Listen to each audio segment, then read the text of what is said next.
अगर आपके चश्मे का नंबर बार बार बढ़ रहा है तो ये नॉर्मल नहीं है। आइए इस वीडियो में हम जानते हैं चश्मे का नंबर बार बार क्यों बढ़ता है, ऐसे कौन से रीजंस हैं जो हमें अवॉइड करने चाहिए और किस किस तरीके से हम अपने नंबर को स्टेबलाइज कर सकते हैं। मैं doctor Paresh Nichlani, phaco and refractive surgeon, SV eye care and LASIK laser centre Bhopal से।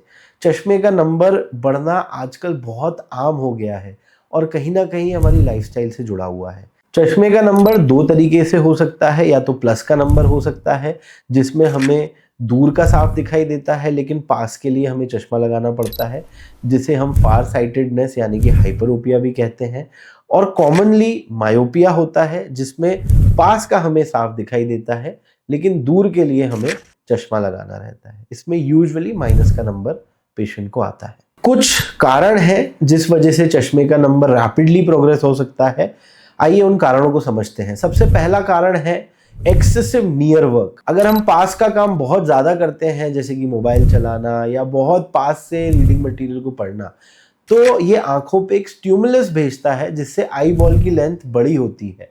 जैसे हम लटकते हैं और हमारी हाइट बड़ी होती है, उसी तरह एक्सेसिव नियर वर्क से आई पे एक स्टिमुलस जाता है जिससे आई बॉल की लेंथ बढ़ती है और इसी से आंखों का नंबर भी बढ़ता है। दूसरा बहुत मेजर कारण है कि बाहर की एक्टिविटी कम होना। काफ़ी रिसर्च हुए हैं और उनसे हमें ये पता पड़ा है कि अगर जो बच्चे बाहर की एक्टिविटी या आउटडोर स्पोर्ट्स ज़्यादा करते हैं उनका प्रोग्रेशन रुक जाता है। इसका एक सिंपल एक्सप्लेनेशन ये है कि सनलाइट हमारी बॉडी के अंदर कुछ ऐसे हॉर्मोन्स रिलीज करती है जो आई के डेवलपमेंट के लिए अच्छे रहते हैं और जिससे आई का लेंथ का एलोंगेशन रुक जाता है। उससे हमारा मायोपिया या चश्मे के नंबर का प्रोग्रेशन भी रुक जाता है। तीसरा मेजर कारण है हमारी हैबिट्स।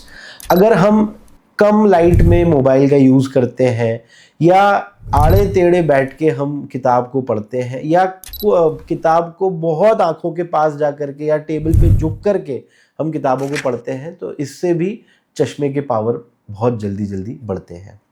चौथा इंपॉर्टेंट फैक्टर है जेनेटिक्स। अगर हमारे पेरेंट्स, ब्रदर, सिस्टर को नंबर है और जो कि है मोटा चश्मे का नंबर है, तो चांसेस ये है कि हमारा भी प्रोग्रेशन होता है और धीरे धीरे हमें भी एक मोटा चश्मा लगने के चांसेस रहते हैं। और पांचवा और सबसे निग्लेक्ट किया हुआ कारण होता है रॉन्ग आई पावर या चश्मा नहीं लगाना। चश्मे का पावर अगर आप प्रॉपर नहीं यूज़ कर रहे हैं या चश्मा आप प्रॉपरली नहीं पहन रहे हैं, तो ये भी आपके आंखों पे एक स्टिमुलस देता है जिससे आपके चश्मे का नंबर रैपिडली बढ़ता है। कई पेशेंट को ये मिथ्स होती है कि हम चश्मा लगाएंगे तो हमारा नंबर और बढ़ता जाएगा, लेकिन ऑन द कॉन्ट्रेरी अगर आप प्रॉपर तरीके से यूज़ करते हैं तो आपका नंबर स्टेबलाइज हो जाता है। इन मिथ्स के अलावा कुछ मिथ ये भी है कि अगर हम आंखों की एक्सरसाइज करेंगे तो उससे चश्मे का नंबर हट जाएगा या कम हो जाएगा। लैसिक या कोई भी सर्जरी के अलावा कोई भी ऐसी पद्धति नहीं है जिससे चश्मे का नंबर आपका कम हो सकता है या तो हट सकता है। कोई भी ड्रॉप्स ऐसे नहीं है, कोई भी एक्सरसाइज ऐसी नहीं है। कई लोग समझते हैं मोबाइल यूज से हमारी आंखें परमानेंटली डैमेज हो सकती हैं, तो ये बहुत हद तक सही नहीं है। मोबाइल एक्सेसिव यूजेज से हमारा चश्मे का नंबर डेफिनेटली प्रोग्रेस हो सकता है, लेकिन आई पे ऐसे परमानेंट डैमेज के साइंस नहीं दिखाई देते। जिनका भी नंबर बढ़ रहा है उन्हें क्या क्या चीज़ें करनी चाहिए, तो सबसे पहली तो है नियर वर्क को जितना ज़्यादा अवॉइड करें वो उनके लिए बेहतर है। आउटडोर एक्टिविटीज़ प्रमोट करें। सुबह की जो सनलाइट होती है और जो शाम की सनलाइट होती है, जो डस्क और डॉन हम कहते हैं, वो आंखों के पावर को स्टेबलाइज करने के लिए बहुत ज़्यादा इंपॉर्टेंट है। प्रॉपर डिस्टेंस, जी हाँ, अगर आप कंप्यूटर पे भी काम कर रहे हैं, पढ़ाई लिखाई कर रहे हैं, तो एक 1 आर्म डिस्टेंस आपका ज़रूर होना चाहिए जिससे प्रोग्रेशन आपका रुकता है। चौथा बहुत इंपॉर्टेंट फैक्टर है न्यूट्रिशन। आप अपनी डाइट में green leafy vegetable, pigmented fruits, vitamin C, ऐसे सोर्सेज आप इंक्लूड करें जो आपके आंखों को न्यूट्रिशन प्रॉपर दें और जिससे आपका नंबर प्रोग्रेशन रुकता है। अंत में मैं पेरेंट्स के लिए एक इम्पॉर्टेंट मैसेज देना चाहूँगा। अगर आपका बच्चा बहुत पास से टीवी देखता है, टेबल में हेड डाउन करके किताब के अंदर घुस के पढ़ाई लिखाई करता है, तो उसको आज ही रोकें। ये लॉन्ग टर्म में उसके आई पावर के लिए बहुत हानिकारक हो सकता है। आज के टाइम में मायोपिया क्लिनिक बहुत एडवांस हो गए हैं।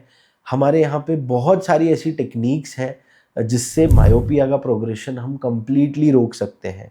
जैसे कि मायोपिया प्रोग्रेशन ग्लासेस आजकल आते हैं, कुछ स्पेशल लेंसेज आते हैं, और लाइफस्टाइल और डाइटरी मॉडिफिकेशन, ये सारी चीज़ें करने से हम मायोपिया के प्रोग्रेशन को रोक सकते हैं। ये चीज़ आपको समझने की ज़रूरत है कि हम myopia without any external surgery ठीक तो नहीं कर सकते, लेकिन हमारी कोशिश ये रहती है कि नंबर बच्चे का या फिर नंबर किसी एडल्ट का नहीं बढ़े। नंबर बढ़ना आज के टाइम में बहुत कॉमन हो गया है, लेकिन इन चीज़ों का ध्यान रख के हम इस बढ़ते हुए नंबर के प्रोग्रेशन को आसानी से रोक सकते हैं। Thank you.